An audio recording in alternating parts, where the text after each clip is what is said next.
Hello and welcome everyone, this is Rufus Shinra from the Shinra Corporation coming with a new Raid Shadow Legends video. We're taking a look today at the new Special Conditions Dragon Tournament. We will, more importantly, deep dive into the update 2.21 news with everything that was brought up by Plarium. So stay tuned.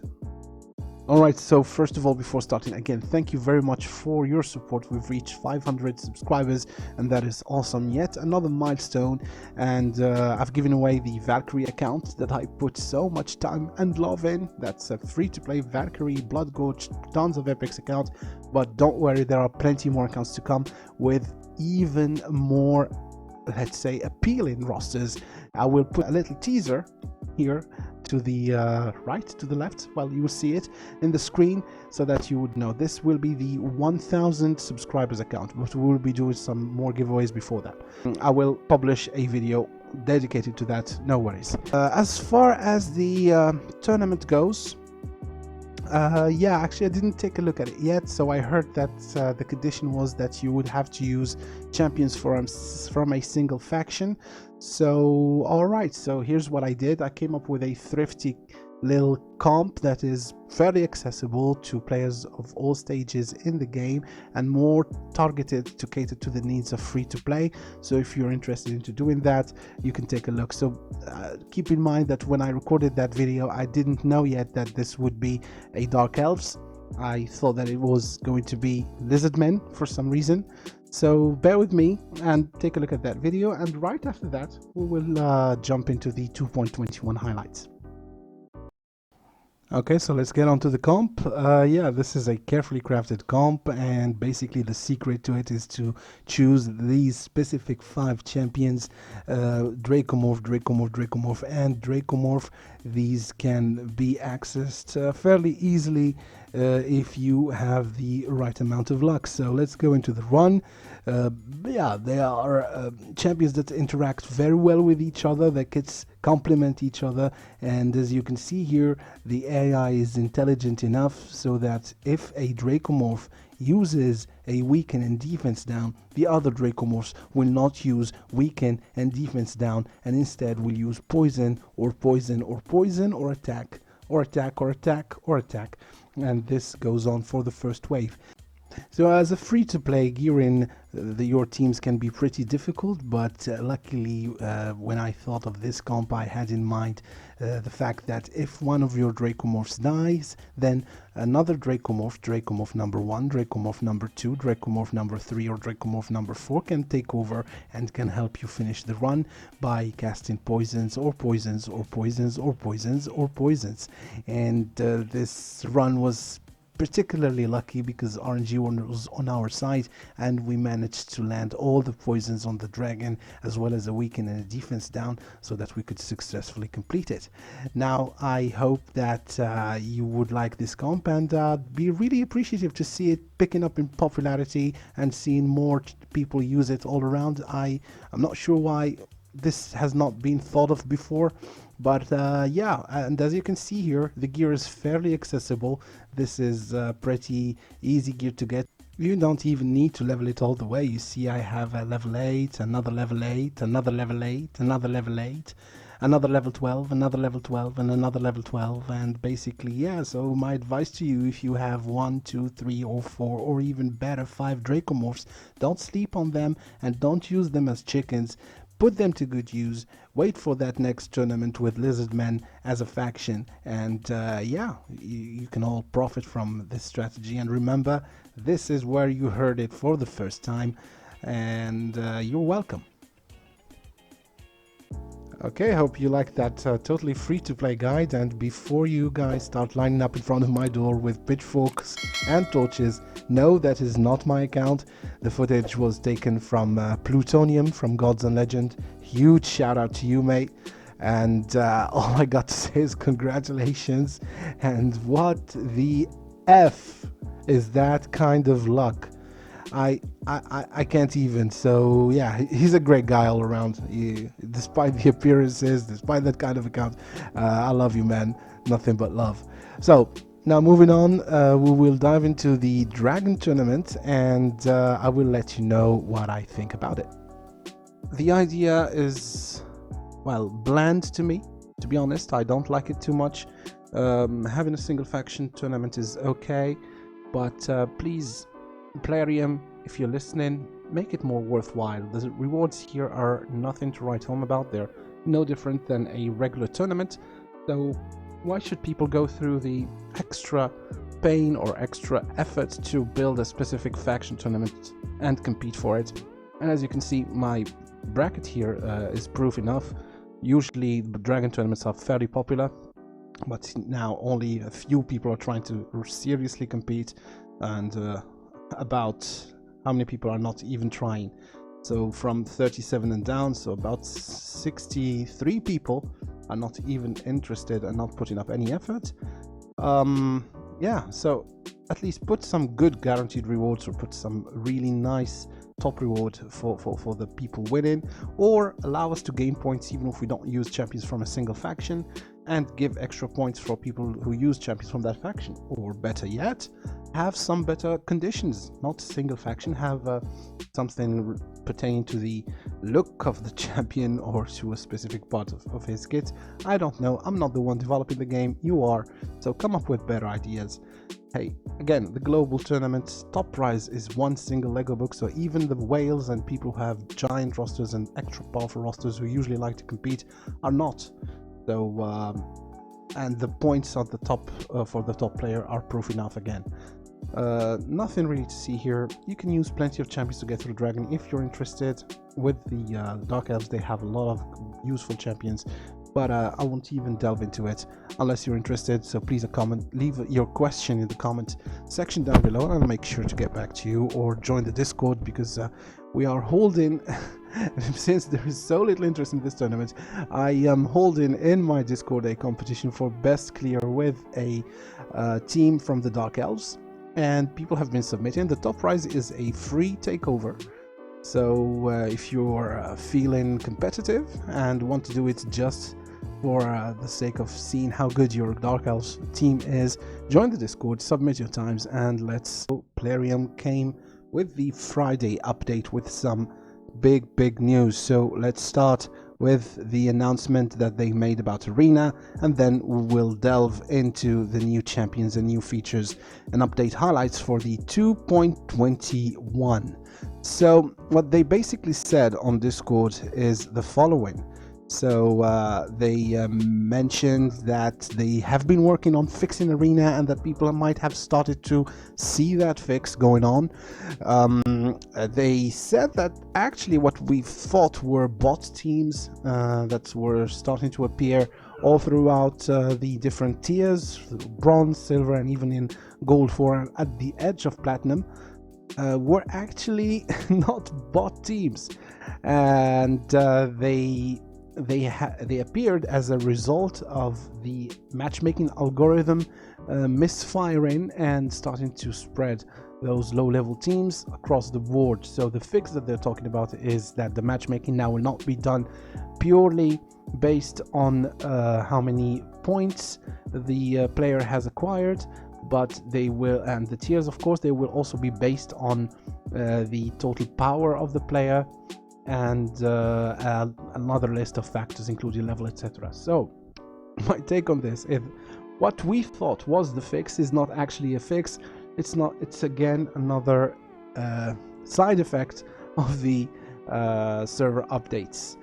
I'm not sure this will be taken as good news by most people, because the reason why people have been happy recently and have been able to get out of the brackets they were in and get into gold and start farming points again was specifically the fact that they had access to those low-level accounts. I don't know how true the fact that they fixed the matchmaking algorithm is, so I guess we will see in the near future. Another big piece of info that dropped is about rare tomes from Nightmare and Ultra Nightmare Clan Boss chests. So they know that they promised to implement those changes in one of the closest releases after 2.20 update, and they say that that time has come. They will remove them in the next 2.21 update. So with that said, let's delve into the patch notes themselves. good cheers. Just for the occasion, we are releasing 22 new champions. Good lord. For you to enjoy, you can find the entire list below, so this will be a long one. But that's not all. We will also remove rare skill tomes from Classic Arena, Gold Tier, and Clan Boss Nightmare and Ultra Nightmare Reward. That's just what we read in the Discord announcement. So let's take a look at those champions. Ursuga War Caller, Lego Void Barbarian, HP based. A1. Attacks one enemy, has 45% chance of placing a block cooldown skills debuff for 1 turn. So let's take first a second to admire her. This beautiful round-ish lady. No, she does look like she has some charisma. Maybe War Mother with a little bit more appeal to her. I don't know. She looks like a badass grandma. So, alright. So attacks one enemy, has 45% chance of placing a block cooldown skills debuff for 1 turn. Okay. Battle Through, attacks all enemies, places a 30% decrease crit damage debuff and a 50% decrease attack debuff for 2 turns on targets whose attack is higher than their defense. There we go. Places a 30% decreased speed debuff and a 60% decreased defense debuff for 2 turns on targets whose attack is equal or lower than their defense. So basically, if she is facing an attack champion, she will decrease the offensive options. If she's facing a defense champion, she will decrease the defensive options, which does make sense. Although the decreased speed thing here might have better been put as a baseline, so that she places 30% decreased speed no matter what. But yeah, interesting skill. 5 turn cooldown. Bottoms Up. Places a 50% ally protection buff on all allies except this champion for 2 turns. Places 25%. Ooh, this is nice. Especially if it is booked to 3 turns, she could be really big in Clan Boss. Golden Guard. Decreases the damage all allies receive from critical hits by 30%. This champion will receive and increases ally HP in battles by 33%. Pretty good kit. I like it. That's I always have a preference for the champions that are more on the tanky side. She looks like very good prime Clan Boss material.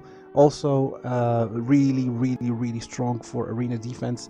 So yeah, but again, she's a Void legendary, and for the first time in a long while we have a Void legendary that does look the part, at least as far as the kit goes. Vergum Car. So this will be the new fusion that will be released with this patch on Monday.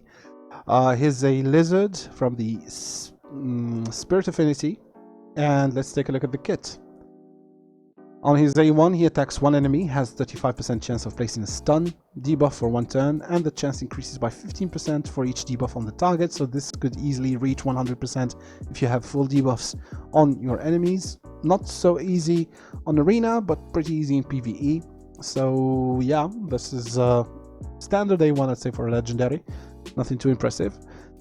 A2 removes all provoke debuffs plus 1 random debuff from all allies. So he will first try to remove provokes and then remove 1 bonus debuff. Okay, so if an ally has any debuffs removed, he will place a 60% increased defense. So at least 1 debuff needs to be removed for the increased defense to proc, and also places a shield buff on all allies equal to 20% of this champion's max HP for 2 turns.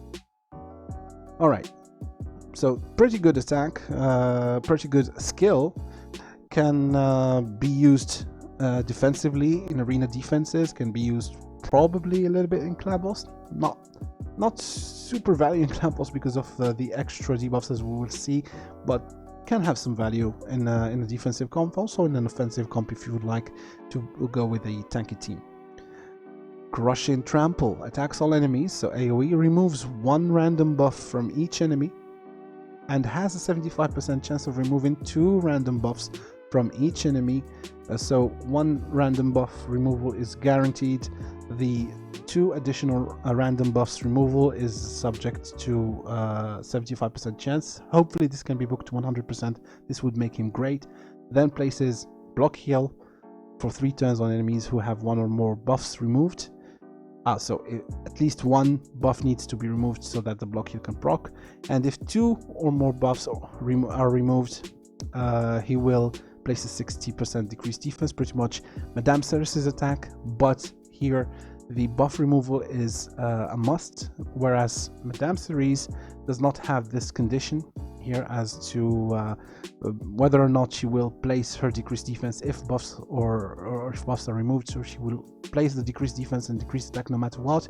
He needs to at least remove 2 buffs for him to place the decreased defense. Not on par with Madame Ceres, but again, this is the closest thing that we have to it in game today, and yeah, let's not complain too much. Immune to provoke debuffs, of course, to synchronize with his A2, fills this champion's turn meter by 20% each time an enemy attempts to place a provoke debuff on this champion, and it's on a 4-turn cooldown. So again, this guy is meant to be the provoke meta counter. He will counter your Angars, he will counter the Mollies, he will counter the Umbral Enchantresses, pretty much any champion that uses provoke. I don't know if this can counter provoke sets, we'll have to see, but again, this is a nice to have because there are plenty of hegemons in high tier arena using provoke sets, for instance. This could be a nice option if you would like to go farm in those provoke teams with a champion that will give you the edge. He also has the possibility to remove buffs, so it looks like they designed him with specifically Anger and Molly in mind, and Umbral Enchantress. So these are the main provoke champions today in the game. Again, not a bad champion. I wasn't too impressed when I was reading his kit for the first time, but the more I go through it, the more I think that there are some good uses for this champ. So let's see. And finally, his aura increases ally resistance in all battles by 55%. So yeah, that wraps up his kit. This guy is officially now announced as the next fusion for Monday. So this will be a classic fusion, meaning you need to level up champions, you need to ascend them and then fuse them into this guy. These will probably be some, if not all, of the epics required, because this is typical of Plarium to have it to have fusions based on new epics. So these will be basically the epics required. I would love to have a dupe of this guy, Tuhak the Wanderer, but will come into his kit a little bit down the road. So yeah, that was it for the Legos. Now let's move on to the epics. Bayroth, the Blood-Soaked. So he's a Force Barbarian, again a second Barbarian, now he's an epic. Force HP based, A1, Gilded Weapons. Attacks one enemy twice. The first hit has a 20% chance of filling this champion's turn meter by 10%. The second hit has a 20% chance of decreasing the target's turn meter by 10%. Okay, so he fills his own turn meter by 20 and then decreases the enemy's turn meter, and he attacks one enemy twice. Cool kit. Let's see how the multipliers are, and well, if those chances go up with books. I think that probably the books will only increase the damage, but let's wait and see.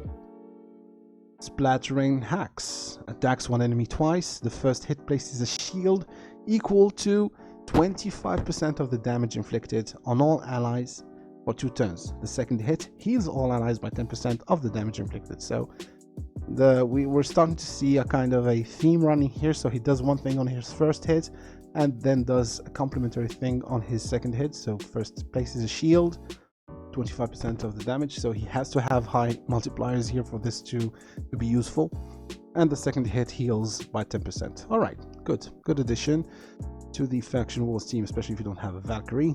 Then Serpent Axes, basic attacks. Let's check the ascended form directly. Attacks one enemy twice. First hit has a 75% chance of placing a 50% decreased attack debuff for 2 turns, and a 75% chance of removing any increased attack buffs from the target. The second hit has again a 75% chance of placing a 60% decreased defense for 2 turns and 75% increased defense. This is pretty meh. So he basically targets increased attack and increased defense. He removes the buff, places the counter debuff, and does the same thing for increased defense and decreased defense. So pretty niche, pretty specialized, I wouldn't say, not exactly niche, but yeah, he at least he has a theme going on. So attacks twice, does one thing, then does complementary thing. So it's pretty interesting. And hey, the rat champion, Fane, Skinwalkers.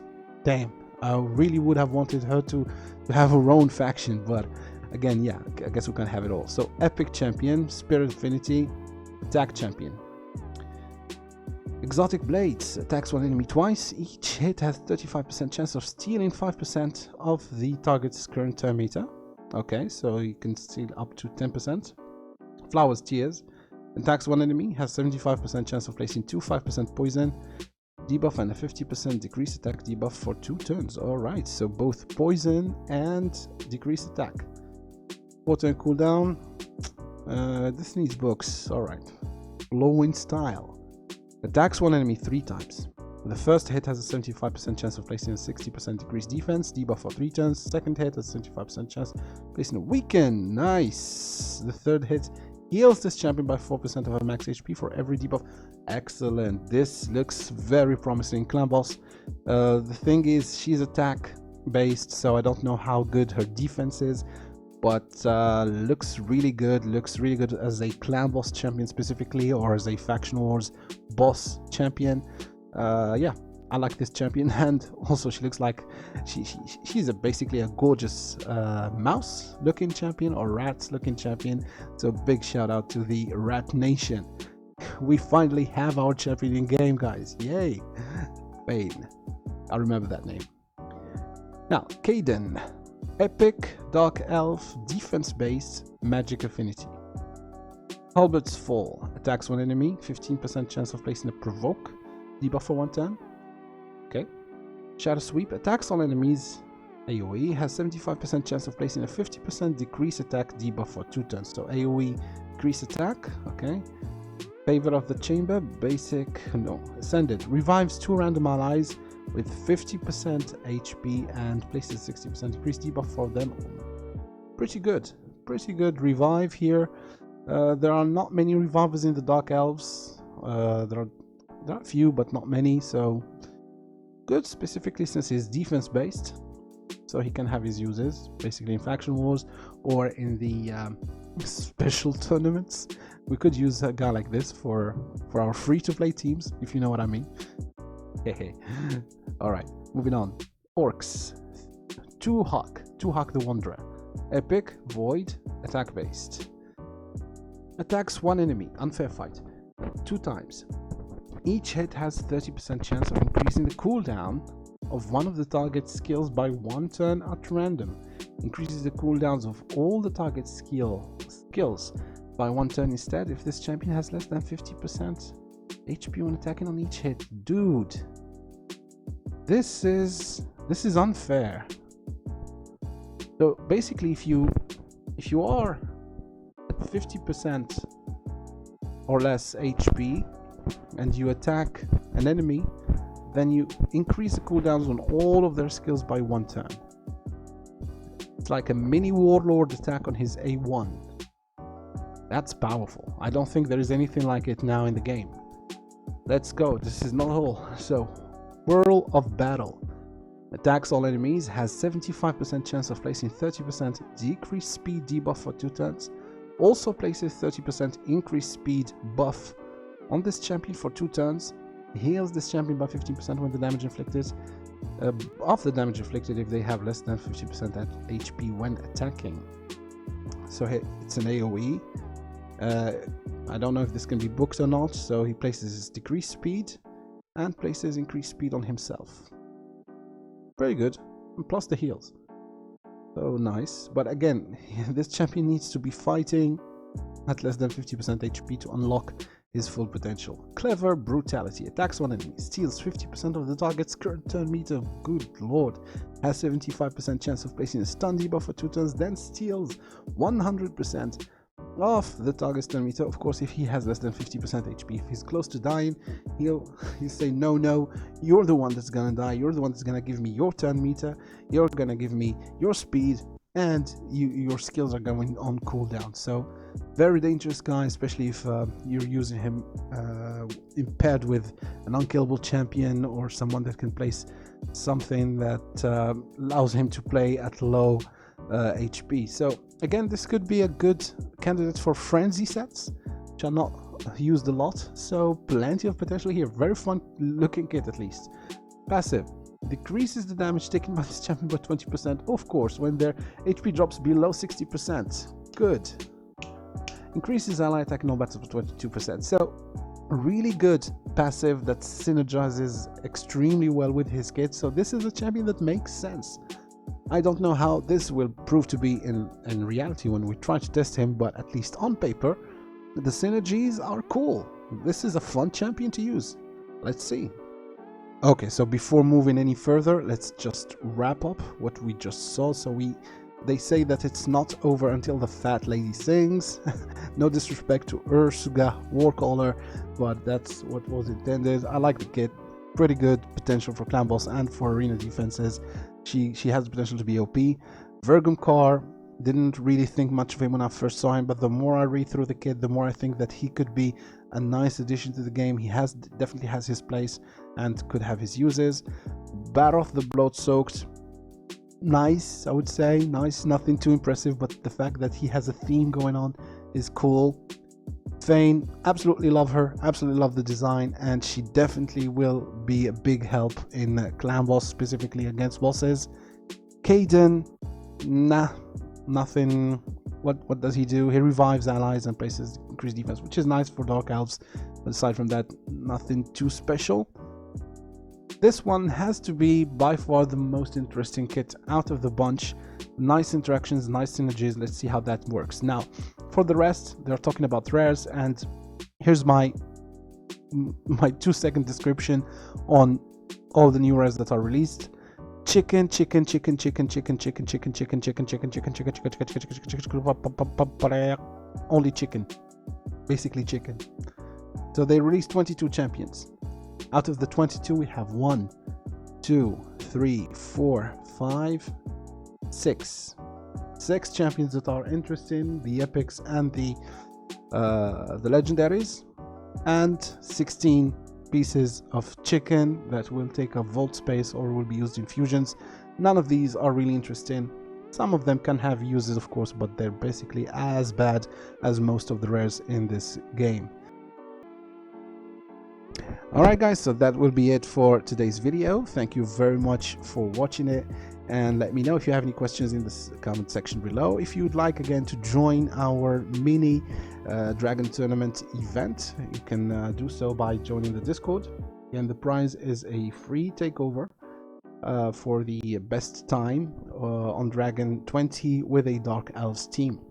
I will be again doing some pretty exciting announcements in the next coming days, so stay tuned for that.